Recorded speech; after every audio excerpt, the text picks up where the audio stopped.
नमस्कार बच्चों। क्या आपने कभी कोई ऐसा काम किया है जो करते समय तो सही लगा लेकिन बाद में पछताना पड़ा हो, या फिर कभी बीती बातों को याद करके परेशान हुए हो? तो आज की कुंडलियां हमें यही सिखाने वाली हैं कि जीवन में समझदारी से काम कैसे लिया जाए। तो चलिए शुरू करते हैं पाठ कक्षा 7 हिंदी मल्हार बुक का पाठ 6 गिरिधर कविराय की कुंडलियां, जो हमें नैतिकता का, जीवन के व्यवहारिक दृष्टिकोण का पाठ पढ़ाती है। तो चलिए शुरू करते हैं पाठ।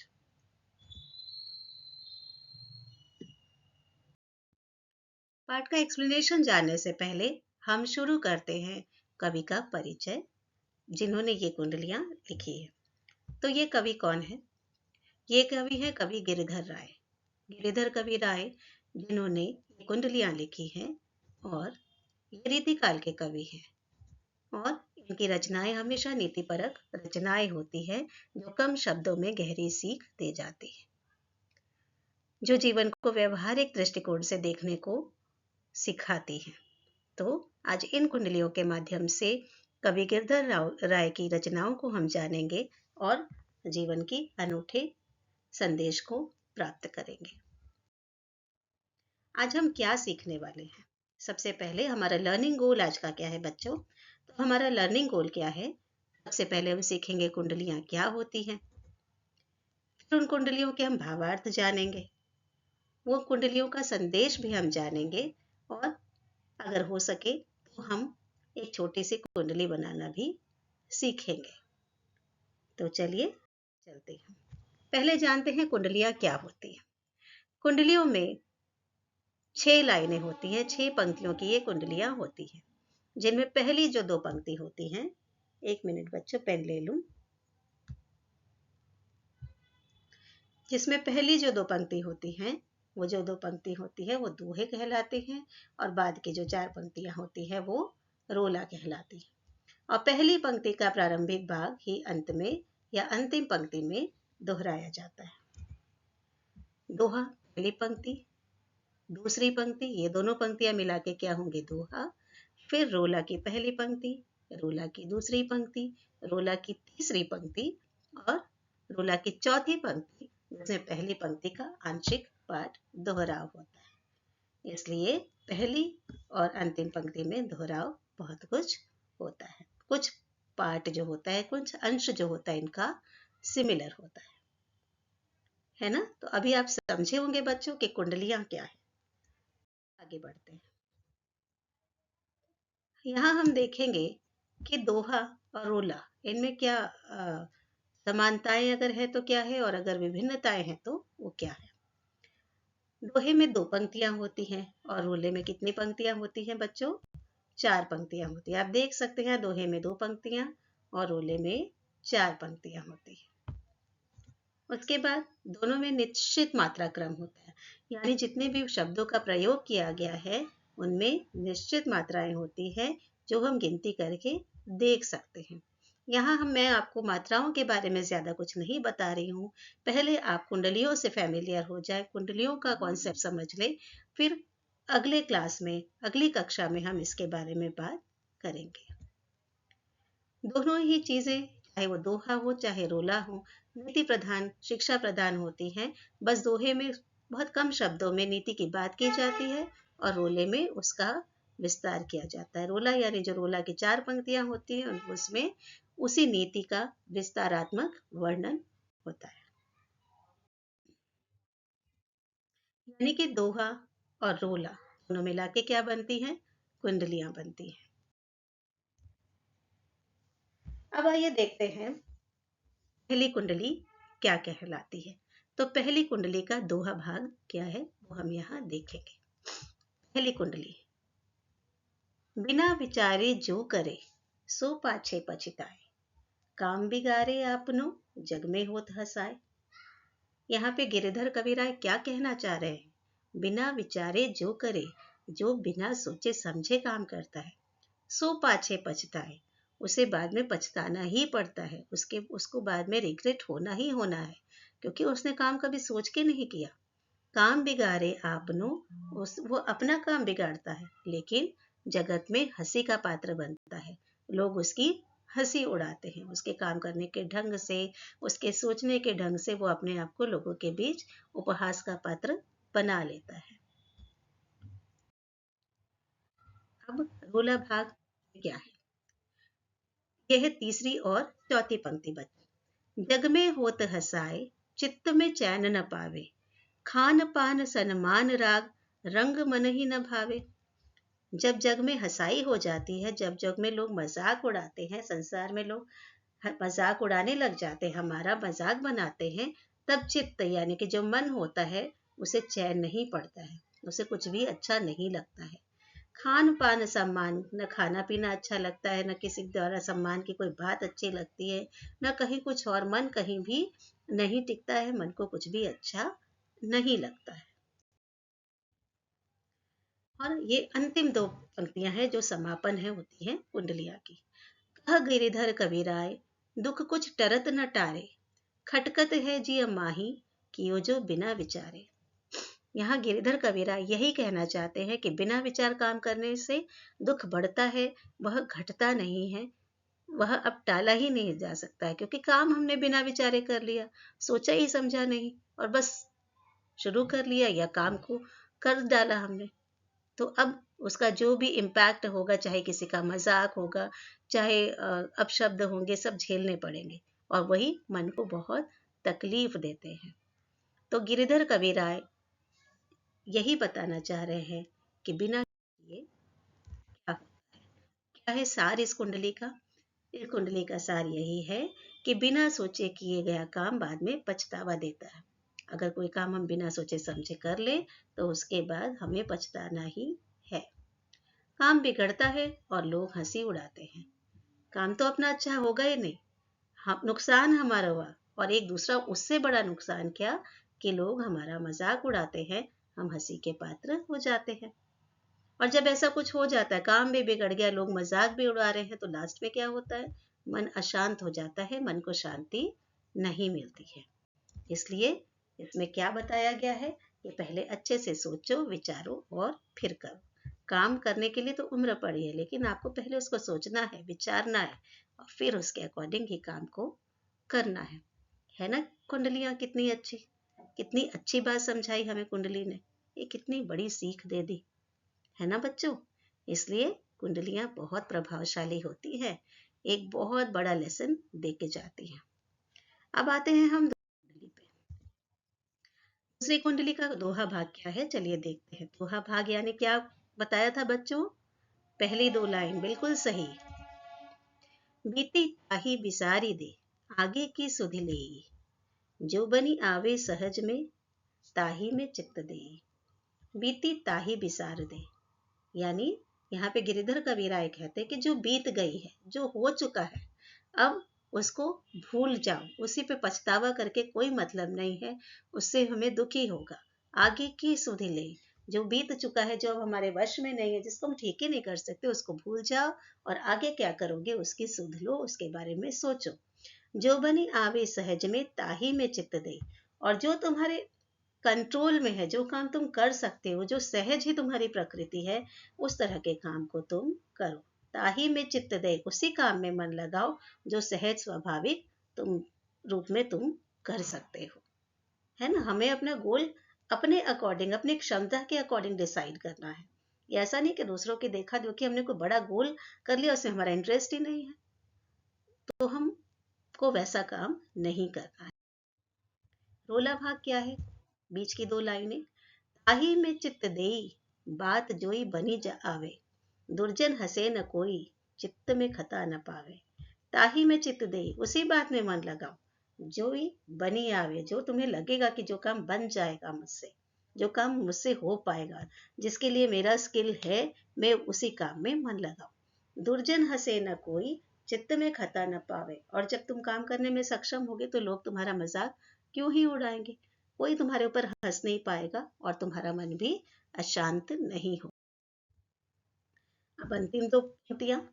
कह गिरिधर कबीराय, यह करूँ मन परतीति, आगे को सुख होई, समुझी बीती सो बीती।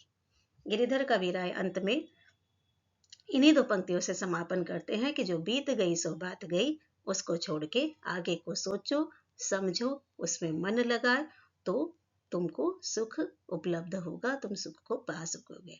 आगे की सोचेंगे हम तो ही हम आगे मन को शांत रख सकेंगे, मन को सुखी रख सकेंगे।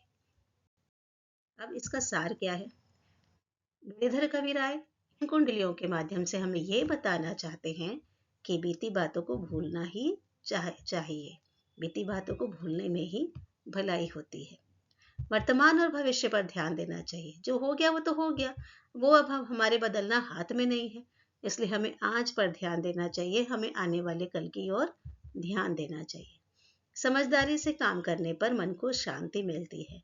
जब हम सोच विचार करके समझदारी से काम करते हैं तो हमारा मन भी, हमारा चित्त भी शांत रहता है। इसकी सीख क्या है? बीती सो बीती, आगे की सोचो। यानी कि जो बीत गई उसको छोड़ो, उसमें मन मत लगाओ और आगे का ध्यान धरो। कितनी गहरी बात कही दोनों कुंडलियों में। अब देखते हैं दोनों कुंडलियों की तुलना अगर करें तो दोनों कुंडलियां हमें क्या बता रही है। पहली कुंडली बताती है बिना सोचे समझे काम ना करें। जल्दबाजी करने से क्या होता है? हमेशा ही पछतावा होता है और मन में खटक रहती है, यानी कि मन अशांत रहता है। अब दूसरी कुंडली क्या बताती है? बीती बातों में न उलझे, जो हो गया उसी को लेकर बैठने से कोई फायदा नहीं है, समझदारी में ही सुख है। अगर सोच समझ के काम करें तो ही हम सुखी रहते हैं और मन भी शांत रहता है। तो दोनों कुंडलियां हमको यही बताती हैं कि बिना सोचे समझे काम नहीं करना है, और अगर कुछ हो भी गया तो अब उसको ही लेके बैठने से कोई फायदा नहीं, हमें आगे बढ़ना चाहिए। अब ये कुंडलियां हमें जीवन का क्या संदेश देती है? बहुत महत्वपूर्ण संदेश देती है बच्चों। क्या देती हैं? सोच समझ कर काम करो और बीती बातों को भूलकर आगे बढ़ो। ये दोनों कुंडलियों का सार है, जीवन का संदेश है कि हमेशा जब भी कोई काम करो, कितना ही छोटा काम हो, बड़ा काम हो, कुछ भी हो, 10 बार उसकी ऊंच नीच सोचो, समझो और फिर उसको आगे करो। और फिर भी कुछ अगर गलत हो गया है तो उसको उसी को लेके मत बैठे रहो, उसको भूलो और आगे की प्लानिंग करो। अब इस पाठ की मुख्य अवधारणाएं क्या है, की कॉन्सेप्ट्स क्या है?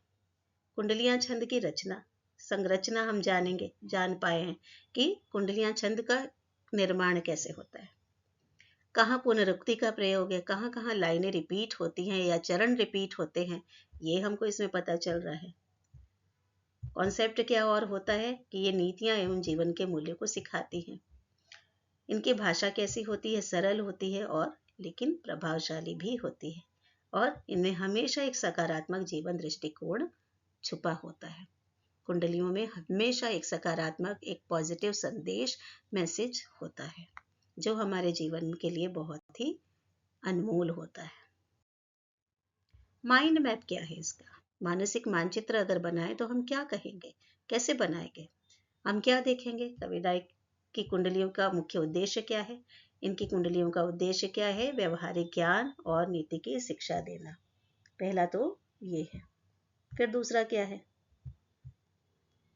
पहली कुंडली की सीख है कि कोई भी काम करने से पहले अच्छी तरह सोचो, और क्योंकि काम बिगड़ जाए तो सारी दुनिया हंसती भी है और मन की शांति भी छिन जाती है। दूसरी कुंडली सिखाती है कि पुरानी बातों को भूल जाना ही श्रेयस्कर है और भविष्य पर ही ध्यान देना चाहिए। हम इन कुंडलियों में क्या जानते हैं? इसका काव्य शिल्प समझ पाते हैं कि काव्य शिल्प कैसा है। इसमें सरल ब्रज भाषा का प्रयोग किया गया है, और ये छंद होते हैं। छंद वो होते हैं जिनमें 6 लाइनें होती है। कुंडलियां छंद यानी 6 लाइनों का काव्य, 6 लाइनों की कविता। और इसकी खास बात क्या है? जिस शब्द से शुरू होती है उसी शब्द पर खत्म होती है, यानी कि पहली लाइन का पहला चरण और अंतिम लाइन का अंतिम चरण दोनों एक होता है। तो है ना बच्चों मजेदार? बहुत मजेदार होती हैं ये कुंडलियां। अब तो आपने भी देख लिया। अब इसके माध्यम से जीवन कौशल, हमारा जीवन कौशल क्या विकसित होगा? विद्यार्थी क्या जानेंगे? बच्चों आप लोग क्या समझोगे? आत्मचिंतन की भावना विकसित होगी, क्षमता विकसित होगी, आप एनालाइज कर पाओगे खुद को, अतीत की त्रुटियों से सीखने का दृष्टिकोण अपनाएंगे, भविष्य में हमने कुछ गलत कर दिया तो उसी गलती को हम रिपीट नहीं करेंगे, दोहराएंगे नहीं, हम उससे बेहतर करना सीखेंगे। सकारात्मक सोच एवं निर्णय क्षमता को सुदृढ़ करेंगे, पॉजिटिव सोचेंगे, है ना। हम जो भी काम करेंगे ये सोच के करेंगे कि ये अच्छा होगा। जब आप सोच विचार करके काम करेंगे तो ऑब्वियस है, ये नेचुरल है कि आपकी सोच सकारात्मक बनेगी, आपका विश्वास, आत्मविश्वास डेवलप होगा। और आत्मनियंत्रण एवं धैर्य का महत्व समझेंगे। धीरज, पेशेंस और आत्मनियंत्रण यानी कि सेल्फ कंट्रोल, इन दोनों की वैल्यू, इन दोनों का महत्व हम समझेंगे कि ये हमारे जीवन के लिए कितना कारगर है। एसडीजी क्या है इस पाठ के? गुणवत्तापूर्ण शिक्षा यानी कि क्वालिटी एजुकेशन, है ना। हमें व्यवहारिक ज्ञान मिल रहा है जीवन का, तो क्वालिटी एजुकेशन तो है, ये शिक्षा तो बहुत जरूरी है। Practical knowledge is the much more important than the bookish knowledge. मूल्य आधारित एवं चिंतनशील शिक्षा को ये बढ़ावा देता है। एसडीजी 16 शांति, न्याय एवं सुदृढ़ संस्थाएं, peace, justice and strong institution, है ना। आदमी इन चीजों को के दृष्टिकोण से देखता है, इनको देख करके विकास करता है अपने चरित्र का। तो इसलिए ये सस्टेनेबल डेवलपमेंट है जो व्यक्ति के साथ हमेशा बने रहते हैं। चलिए, अभी तक तो हमने सीख लिया कि कुंडलियां क्या होती हैं। अब एक कुंडली आप पूरी कीजिए, ये आपके लिए है। अभी तक आपने देखा कहाँ रिपीटेशन होता है, कहाँ तुकांत हमको बनाना है। तो आपके लिए 1 मिनट का टाइम आप सोचिए और कुंडलियां पूर्ण करें। समय का सदुपयोग करूं, डैश आलस्य जीवन का डैश, डैश जो सोता रहता हर पल, डैश जो करता श्रम निर्मल, आलस्य छोड़ो मित्रों, डैश समय का सदुपयोग करो, डैश। तो देखिए, मैंने एक छोटा सा प्रयास किया है, वो कितना आपको अच्छा। समय का सदुपयोग करो, जीवन होगा सफल, आलस्य जीवन का करता भविष्य विफल, सफल नहीं वह जो सोता रहता हर पल, आगे बढ़ता वही जो करता श्रम निर्मल, आलस्य छोड़ो मित्रों, बनो कर्मठ और अचल, समय का सदुपयोग करो, जीवन होगा सफल। कुछ कहीं पे थोड़ा सा ट्विस्ट है, समय का सदुपयोग करो, लास्ट में है जीवन होगा सफल। अंतिम और पहला चरण थोड़ा सा अलग है, लेकिन मैंने एक छोटी सी कोशिश की। तो बच्चों, इसी तरह से आप भी कोशिश करेंगे और कमेंट सेक्शन में अपनी कुंडली जरूर से लिख के डालें। यह है आपके लिए एक नया दूसरा प्रश्न, अगर आप इसको फिल करें और कमेंट सेक्शन में डालें। I will be waiting for your answer. अब चलिए सेल्फ रिफ्लेक्शन देखते हैं, आज हमने क्या सीखा, आपने क्या सीखा। अब आप खुद को एनालाइज कर सकते हैं बच्चों। क्या मैं कुंडलियां छंद की विशेषताएं बता सकती हूँ? क्या मैं कविता का भावार्थ अपने शब्दों में समझा सकती हूँ? या फिर क्या मैं कवि के संदेश को अपने जीवन से जोड़ सकता हूँ या सकती हूँ? अगर आप ये सब कर सकते हैं तो आप सच में पाठ को बहुत अच्छे से समझ गए हैं। यह आपका रिफ्लेक्शन। आप कमेंट सेक्शन में जरूर से बताएं कि आप समझ गए, कि आपको थोड़ा और अभ्यास चाहिए, या पुनः समझने की आवश्यकता है। अगर पुनः समझने की आवश्यकता है तो आप फिर से एक बार वीडियो जरूर से देखें, थोड़ा स्लो मोशन में। We will meet you soon again with another video. Till then, like, subscribe and share learning language. Thank you बच्चों।